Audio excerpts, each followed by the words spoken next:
Hello students. तो बेटा आज हम क्लास 8 सीबीएसई का जो चैप्टर हम लास्ट लेक्चर में कर रहे थे वो आगे कंटिन्यू करेंगे। ठीक है बेटा, हमारा चैप्टर चल रहा है first crop production and management. ठीक है बच्चे, तो बेटा लास्ट टाइम हमने थोड़ा से प्रोसेस पढ़े थे। ठीक है, उसको आगे हम कंटिन्यू करेंगे। प्रिपरेशन ऑफ सॉइल बेटा हमने कर ली थी। ठीक है, अभी उसके बाद हमारी आती है सोइंग। ठीक है बच्चे, सोइंग क्या होता है बेटा? सोइंग किसे कहते हैं हम? पहली बात, हमारे पास जो सीड्स होते हैं उसको किसी ना किसी तरीके से हमने सॉइल में मिलाना होता है ताकि उन प्लांट की ग्रोथ जो है वो बहुत अच्छी आ जाए। ठीक है, तो उस चीज को हम सोइंग बोलते हैं। ठीक है, तो अगर लिखें तो कैसे लिखेंगे? द प्रोसेस ऑफ स्कैटरिंग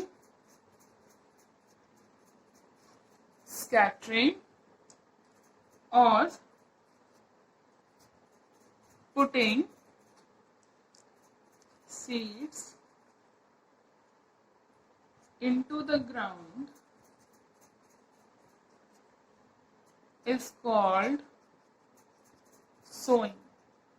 ठीक है बच्चे, उस प्रोसेस को जहाँ पे हम सीड्स को स्कैटर करते हैं, ठीक है, या फिर ग्राउंड में लगाते हैं, ठीक है बच्चे, उसको हम सिंपली सोइंग बोल देते हैं। ओके, चलिए बेटा, सोइंग से पहले जो हमारे सीड्स होते हैं, है ना, क्या कुछ चाहिए? सीड्स की अच्छी क्वालिटी हम कैसे देख सकते हैं बेटा? अगर हमें प्रोडक्शन मैक्सिमम उसकी आउटपुट चाहिए तो हमारे जो सीड्स हम सो करेंगे उसमें उसकी क्वालिटी भी बहुत ज़्यादा अच्छी हो।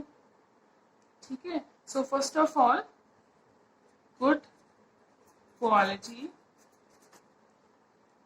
Seeds are selected. ठीक है, क्यों बेटा गुड क्वालिटी के लिए? क्योंकि जो ये सीड्स होते हैं वो बेटा क्लीन होते हैं, है ना, एंड हेल्दी होते हैं और फ्री फ्रॉम इन्फेक्शन और डिजीज। तो बेटा अच्छे सीड्स को चुनना वो हमारा पहला स्टेप होता है।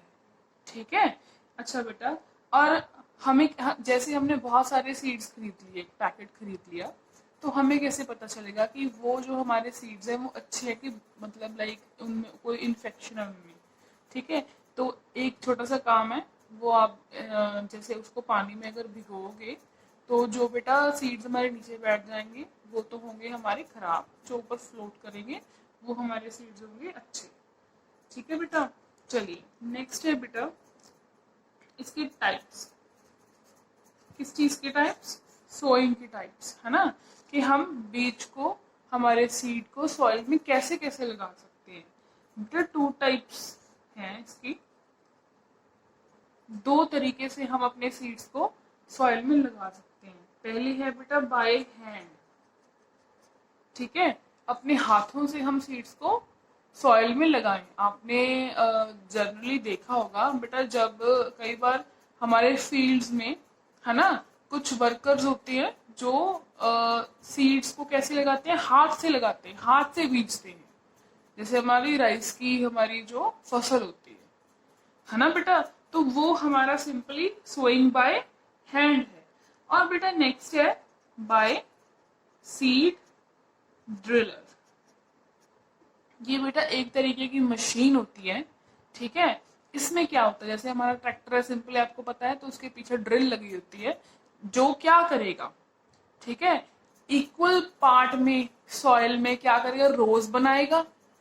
ठीक है, रोज बना के साथ साथ में वो सीड्स बीच में रखता जाएगा। ठीक है, समझ में आ रही है बात? ट्रैक्टर के पीछे लगा होता है। ठीक है, तो बेटा वो क्या करेगा? सिंपली पहले तो सॉइल की रोज बनाएगा। ठीक है, रोज बनाते हुए क्या करता रहेगा? सीड्स को बीच में इक्वली इवनली छोड़ता रहेगा। ठीक है, तो बेटा अब ये दो टाइप्स हैं इसकी। ठीक है, एक तो हाथ से लगाना और एक है हमारा ड्रिल से लगाना। तो बेटा आप क्या समझते हो, दोनों में से कौन सा तरीका ज्यादा अच्छा है? हाथ से लगाना ज्यादा अच्छा है सीड्स को, या फिर सीड ड्रिलर से लगाना ज्यादा अच्छा है? आपको क्या लगता है? बेटा सीड ड्रिलर से लगाना बहुत ज्यादा अच्छा है। किससे? बाय हैंड के लगाने से, है ना? तो क्यों? पहली बात, बेटा अगर आप हाथ से कोई चीज लगाते हो तो वो जरूरी नहीं है कि एक्यूरेटली लगे। अगर कोई चीज मशीन से लगाएंगे तो वो चीज क्या होती है, ज्यादा एक्यूरेटली लगती है। ठीक है, तो आप लिख सकते हो कि sowing with a seed drill is considered better, है ना, than sewing by hand। क्यों भाई? बिकॉज इसकी क्या कारण है? पहली बात, अगर हम उसको सीड ड्रिल से सीड्स को लगाएंगे देन बेटा the seeds are in regular rows. क्यों जरूरी है बेटा हमारे सीड्स को एक रेगुलर रो में लगाना? क्योंकि बेटा एक प्लांट को ग्रो करने के लिए कोई ना कोई जगह चाहिए। अगर तो आप उसको बहुत दूर लगा दोगे तो आपकी सॉइल की वेस्टेज ही है वो। ठीक है, कहीं तो आप कुछ जगह पे 2 प्लांट लगा सकते हो, कहीं पे आप एक ही लगा रहे हो। अच्छा, अगर आप सीड्स को बहुत नजदीक लगा दोगे, बहुत क्लोज लगा दोगे, तो वो क्या हो जाएगा, एक दूसरे को ओवरलैप कर लेगा। ठीक है ना, तो न्यूट्रिशन उसको मिलेगा ना उसको मिलेगा। समझ में आ रही है बात? तो बेटा रेगुलर रोज में लगाना सीड्स को बहुत ज्यादा जरूरी है। ठीक है, और दूसरी बात, it saves time and labour. ठीक है, जैसे बेटा हमारा बहुत बड़ा फील्ड है, कहीं उसको सीड लगाने को के लिए हमें 10 लोगों की जरूरत है ना?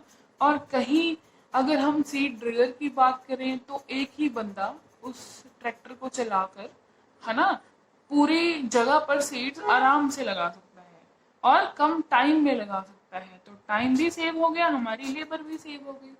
ठीक है, तो ज्यादा अच्छा बेटर क्या चीज है कि हम ड्रिलर से ही सीड्स को लगाएं। ओके बच्चे, चलिए ये था सोइंग। बेटा इसके बाद हमारे पास नेक्स्ट आता है, नेक्स्ट पॉइंट है एडिंग मैन्यूर एंड फर्टिलाइजर। अब क्या कुछ कर लिया बच्चे हमने, पहले हमने सॉइल को प्रिपेयर भी कर लिया। ठीक है, उसके बाद हमने उसमें बीज भी लगा दिए, सीड्स भी लगा दिए। उसके बाद क्या करना होता है बेटा? उसके बाद हमें अपने मैन्यूर या फिर फर्टिलाइजर दोनों को क्या करना होता है? लगाना होता है। ठीक है, अच्छा इसको लगाने की जरूरत क्यों आई, क्यों लगाना है हमें इसे? बेटा पहली बात, जब हमारी जो क्रॉप्स हम लगाते हैं, देखिए ऐसे तो नहीं है कि हम एक साल लगाएंगे तो फिर कभी नहीं लगाएंगे, बिल्कुल भी नहीं बेटा। उसको रेपिटेशन पे हम लगाते हैं। ठीक है, repeated growing of crops in the same field remains a lot of, उससे क्या करता है बेटा? उससे रिमूव कर लेता है। क्या रिमूव करता है? वो उसके जो न्यूट्रिशंस है ना अर्थ के, वो उससे ले लेता है। अगर आप बार बार क्रॉप्स लगाते रहते हो, ठीक है, जो हमारी सॉइल होती है, क्या होता है बेटा? उसमें अब लैक ऑफ मिनरल्स है, कोई मिनरल नहीं है उसमें, बहुत कम है। ठीक है, तो बेटा उस सब को क्योर करने के लिए हम अपनी ओर से उसे कुछ बूस्टअप देते हैं, कुछ पावर देते हैं। ठीक है, वो कौन सी फॉर्म में होती है बेटा? मैन्योर या फर्टिलाइजर की फॉर्म में होती है। जो मिनरल्स वगैरह सॉइल से चले गए हैं, अगर हम मैन्योर और फर्टिलाइजर उसमें डालेंगे तो बेटा क्या होगा? वो फिर से वो अटेन कर लेंगे, है ना, जो उसकी पावर है। ओके, ठीक है बेटा, तो हम कह सकते हैं कि जो हमारी डेफिशिएंसी है प्लांट की, देखिए द डेफिशिएंसी, किसी चीज की कमी होनी, है ना बच्चे, of plant nutrients and organic matter. क्यों बेटा, क्यों डेफिशिएंसी होती है? क्योंकि हम रेपिटेशन में अपनी क्रॉप्स को उगाते हैं, ठीक है। तो इस वजह से हमारे सॉइल में, प्लांट में कुछ न्यूट्रिशंस की कमी आ जाती है, ठीक है। Organic matter in the soil is made up, उसको पूरा करने के लिए is made up of bye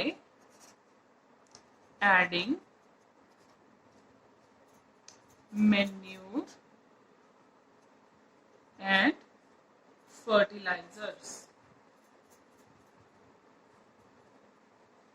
to the soil। उसको पूरा करने के लिए हम फर्टिलाइजर या फिर मैन्योर अपनी सॉइल में लगाते हैं, ठीक है। चलिए, पहली बात, मैन्योर होता क्या है, ठीक है। मैन्योर क्या चीज है, तो देखिए पहले हम लिखते हैं, फिर मैं आपको समझाती हूँ। It is the organic matter obtained naturally by dead and decaying plants and animals। सबसे पहले बेटा जो हमारे मेन्यूर होता है, वो पहली बात तो ऑर्गेनिक मैटर है। यहाँ पे हमने केमिकली इसमें कुछ भी नहीं ऐड किया, ठीक है। तो मिलता कहाँ से है बेटा, हमारे जो भी डेड प्लांट्स या एनिमल होते हैं उससे मिलता है, ठीक है। कैसे मिलेगा, कोई बेटा हमारे प्लांट्स हैं, ठीक है, या वेजिटेबल्स या कुछ भी लगा लो, जो बेटा हमारे डिकेइंग हो रही है ना, डिके हो रही है जो, तो बेटा एक क्या करते हैं, ज़्यादातर एक बड़ा सारा गड्ढा खोद लेते हैं, ठीक है, उनमें ये सब डिकेइंग चीज़ें डाल देते हैं, ओके बच्चे। उसके ऊपर मिट्टी डाल के पानी स्प्रिंकल करते हैं, है ना, थोड़ी सी कई बार स्लरी भी बना देते हैं उस चीज़ की, ठीक है। तो कुछ देर बाद, कुछ दिनों बाद क्या देखते हैं, जब उसको फिर से गड्ढे को खोदेंगे, खोलेंगे, तो बेटा मैन्योर तैयार हो जाती है आपकी। ये चीज़ें ज़्यादातर आपको विलेजेस में देखने को मिलती है, ठीक है। और बेटा आप लिख सकते हो, it is also obtained from animal and human wastes and domestic waste from the kitchen, such as vegetable peel,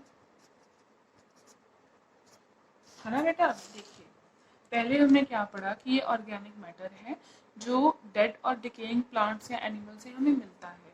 दूसरी बात बेटा, अकेले उनसे ही नहीं मिलता, हम इसमें बहुत चीज़ें और लगा सकते हैं। फॉर एग्जांपल जो एनिमल ह्यूमन का वेस्ट होता है बेटा, वो भी ये मैन्योर रेडी करने में काम आता है, ठीक है बच्चे।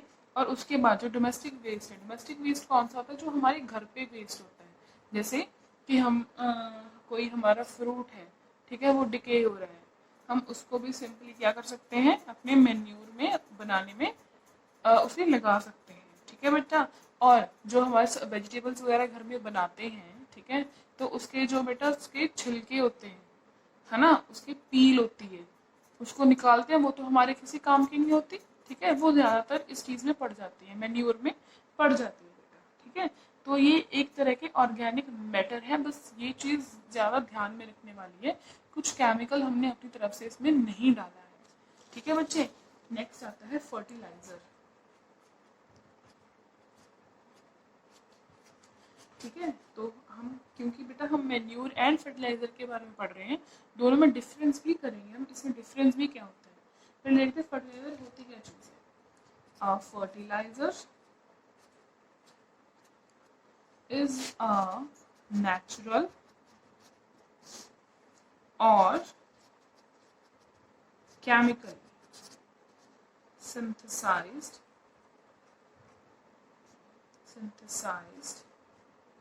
material applied to the soil to increase its fertility. किसकी fertility? Soil की fertility. And thereby productivity. ठीक है, अब बेटा हमारे पास जो फर्टिलाइजर है, फर्टिलाइजर हमारे पास नेचुरल भी हो सकता है और केमिकली हम उसे बना भी सकते हैं। ठीक है, डिफरेंस देखिए दोनों में। जो हमारा मैन्यूर है वो सिंपली ऑर्गेनिक मैटर ही है, बट फर्टिलाइजर जो है बेटा वो नेचुरल और केमिकली दोनों तरीके से मिलता है। ठीक है, इसे हम बेटा सॉइल में मिलाते हैं। क्यों? ताकि उसका फर्टिलिटी रेट का मतलब क्या है कि वो ज्यादा से ज्यादा प्लांट्स को ग्रो कर सके। ठीक है, उसको बढ़ा सके और हेंस उसकी प्रोडक्टिविटी भी अपने आप बढ़ जाएगी। ठीक है बेटा, ये हमारे पास मेन्यूर एंड फर्टिलाइजर है। तो इसके बाद बच्चे हम फर्टिलाइजर और मेन्यूर दोनों में डिफरेंस क्या है वो भी पढ़ेंगे। ठीक है, अब क्योंकि लग तो दोनों सेम रहे हैं, है ना, बट दोनों में डिफरेंस है, बहुत डिफरेंस। चलिए, difference between fertiliser and manure. अब आपको ये सब पढ़ के पता लग जाएगा कि दोनों में डिफरेंस है क्या। ठीक है, और कौन सा ज्यादा अच्छा है। ठीक है, चलिए पहले हम लिखते हैं यहाँ पे फर्टिलाइजर। ठीक है जी, और नेक्स्ट हम लिखेंगे मैन्यूर। चलो बेटा, फर्स्ट पॉइंट तो हमारा क्या होगा? फर्स्ट पॉइंट तो वैसे आप इसके बारे में जितना आपको अभी पता लगा है उससे भी देख सकते हो कि एक आर्टिफिशियली बनता है और दूसरा कैसे बनेगा हमारा? नेचुरली, ऑर्गेनिक, है ना। चलिए उस तरीके से पहले लिखते हैं first point. It may be artificial, it may be artificial और नेचुरल सब्सटेंस। ठीक है, जैसे फर्टिलाइजर हमने पढ़ा, आर्टिफिशियल भी हो सकता है और नेचुरल भी हो सकता है, दोनों तरीके से हो सकता है। बट जो हमारा मैन्यूर है, it is a natural substance, ये हमारा नेचुरल है। ठीक है बेटा, चलिए सेकेंड पॉइंट देखिए बेटा। अभी देखिए, these are chemicals that are added to the soil to increase its fertility। ठीक है, ये सिंपली बेटा एक तरह के केमिकल होते हैं फर्टिलाइजर जो है हमारा, जो हम सॉइल में जिसको क्या करते हैं, मिलाते हैं ताकि उसकी फर्टिलिटी रेट बढ़ सके, ज्यादा से ज्यादा हमारे क्रॉप्स क्या हो सके बेटा, आ सके। ठीक है, चलिए यहाँ पे बेटा क्या लिखेंगे?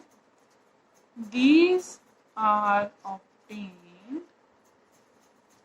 Bye dead and decaying plants and animals। ठीक है बच्चे, जो इसके उल्ट बिल्कुल ऑपोजिट है हमारा मैन्यूर। मैन्यूर क्या है? सिंपली डेड और डिकेइंग प्लांट्स एंड एनिमल्स है जिससे ये बनता है, केमिकली कुछ भी ऐड नहीं किया हुआ। ठीक है, चलिए थर्ड पॉइंट है बेटा, प्रिपेयर्ड, फर्टिलाइजर की बात कर रहे हैं हम, प्रिपेयर्ड इन फैक्ट्रीज। बेटा कई बार एडवर्टाइजमेंट भी आपने बहुत ज़्यादा देखी होगी, हमारे पैकेट में आती है फर्टिलाइजर की एड भी बहुत आती है। ठीक है, तो ज़्यादातर फर्टिलाइजर जो है हमारे वो फैक्ट्रीज में क्या करते हैं, बनते हैं। ठीक है, बट जो हमारे मेन्यूर है वो सिंपली बेटा प्रिपेयर्ड इन फील्ड्स, हमारे जो फील्ड्स हैं, जो खेत हैं, उनमें ही हमारे सिंपली मेन्यूर को आप बना सकते हो वहीं पे, ठीक है। चलिए नेक्स्ट पॉइंट है बेटा, does not provide humus to soil, moisture वगैरह नहीं देती कुछ भी, ठीक है, बट जो हमारी मेन्यूर है ये ह्यूमस प्रोवाइड करती है टू द सॉइल, ओके। चलिए नेक्स्ट पॉइंट है बेटा, एब्जॉर्ब्ड बाय प्लांट्स क्विकली। देखिए जो हमारा फर्टिलाइजर होता है वो जो प्लांट्स है ना वो जल्दी से जल्दी इसको क्या कर लेते हैं बेटा, एब्जॉर्ब कर लेते हैं, क्विकली एब्जॉर्ब करते हैं इसको। बट जो हमारा मेन्यूर है, ठीक है, ये थोड़ा सा स्लोअर है, एब्जॉर्ब्ड बाय प्लांट्स स्लोली, ठीक है, थोड़ा सा स्लो रेट होता है इसका एब्जॉर्ब करने का प्लांट्स को इसका, ठीक है। सबसे पहले next, it is costly, okay, it is cost effective. कैसे बेटा, जो मैन्यूर है वो तो आपने क्या करना है, सिंपली अपने फील्ड में ही बनाना है, आप कुछ ज्यादा काम भी नहीं है इसका। मैंने जैसे आपको बताया, एक गड्ढा सा खोदते हैं, ठीक है, तो उसमें जो सब dead and decaying plants, animals हैं, वेजिटेबल पील्स हैं, ह्यूमन या फिर एनिमल वेस्ट सबको मिलाते हैं बेटा, ठीक है, थोड़ा सा स्लरी बना के, तो उसके ऊपर पानी, मिट्टी रख के फिर पानी स्प्रिंकल करते रहते हैं। थोड़े दिनों के बाद हमारा जो मैन्यूर है वो तैयार हो जाता है, ठीक है। कुछ ज़्यादा कॉस्ट नहीं लगा इसका, बिल्कुल भी नहीं। बट फर्टिलाइजर जो है बेटा वो हमें बाहर से बाय करना पड़ता है, फैक्ट्री से बाय करना पड़ता है, तो बेटा वो थोड़े से कॉस्टली होते हैं, ठीक है। समझ में आई बात। चलिए अभी 7th पॉइंट है, 7th पॉइंट है बेटा, it harms the organism present in the soil and also causes health issues, ठीक है बेटा। देखिए जो हमारे फर्टिलाइजर है बच्चे, जो ये हमारे सॉइल, देखिए हर एक चीज की दो साइड्स तो होती ही हैं, ठीक है। तो अगर फर्टिलाइजर से हमें फायदा हो रहा है तो इसका बेटा नुकसान भी है। जो हमारे सॉइल में ऑर्गेनिज्म प्रेजेंट होते हैं, अच्छे वाले भी होते हैं, ठीक है, तो इनको ये चीज फर्टिलाइजर खत्म कर देता है, क्योंकि इसमें केमिकल बहुत ज्यादा होता है, ठीक है बच्चे। और जो फर्टिलाइजर वाली जो हमारी क्रॉप है उसको जो लोग खाते हैं, ठीक है, उनको भी हेल्थ इश्यू आने शुरू हो जाते हैं, ठीक है बच्चे। तो जैसे कि आजकल क्या चला हुआ, आजकल ऑर्गेनिक फार्मिंग चली हुई है, ठीक है। आप ज्यादातर अपने घर में अपने फादर या मदर को बोलते भी देखते होंगे कि वो क्या कहते हैं कि हम ऑर्गेनिक पल्सेस लाएंगे, ऑर्गेनिक सब कुछ लगाएंगे, है ना। उसका मतलब क्या है कि वो फर्टिलाइजर उसमें यूज नहीं किया हुआ है, ठीक है। तो बेटा अगर हम मेन्यूर की तरफ देखें तो इट कॉजेज नो हार्म, किसको, ना तो बेटा सॉइल को कुछ कहती है, ठीक है, और इसमें रहते जो ऑर्गेनिज्म उसको भी नहीं कहती, और इम्प्रूव्स सॉइल क्वालिटी, बट क्या करती है, हमारे सॉइल की क्वालिटी को और भी अच्छा करती है, ठीक है बेटा। तो ये कुछ डिफरेंस है हमारा फर्टिलाइजर और मैन्यूर में।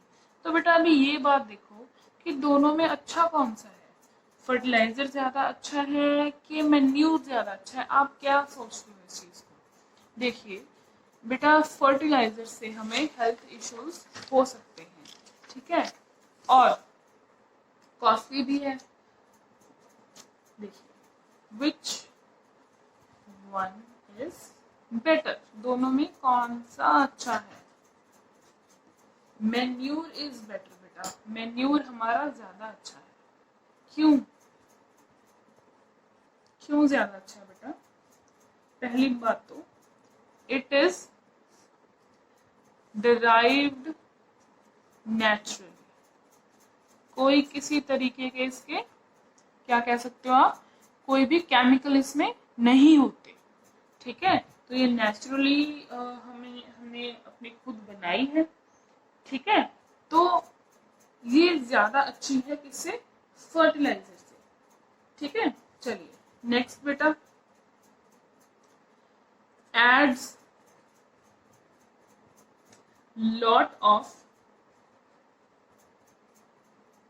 lots more than just nutrients। बेटा अकेला ही न्यूट्रिएंट्स को ही क्या कह सकते हो आप अपनी सॉइल या प्लांट में नहीं मिलाती, बट उसके अलावा भी बहुत कुछ देती है, ठीक है। चलिए नेक्स्ट क्या है, they increase the activity of the microbes in the soil।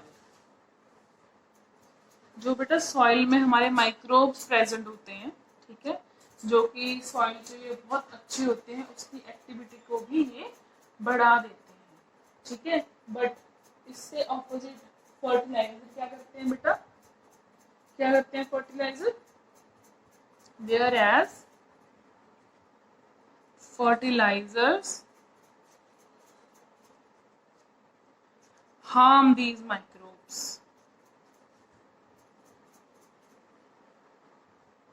and causes health issues।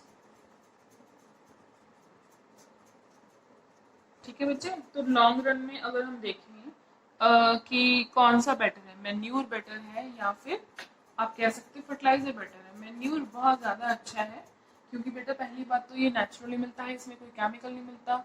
दूसरी बात, इससे कोई हमें हेल्थ इशू नहीं होगा मैन्यूर से। फर्टिलाइजर से बहुत ज़्यादा हेल्थ इश्यूज शुरू हो जाते हैं, ठीक है, क्योंकि उसमें केमिकल होते हैं। ओके बच्चे, तो ये था पहले आपका जो दूसरा पॉइंट था, तीसरा, एडिंग मैन्यूर एंड फर्टिलाइजर।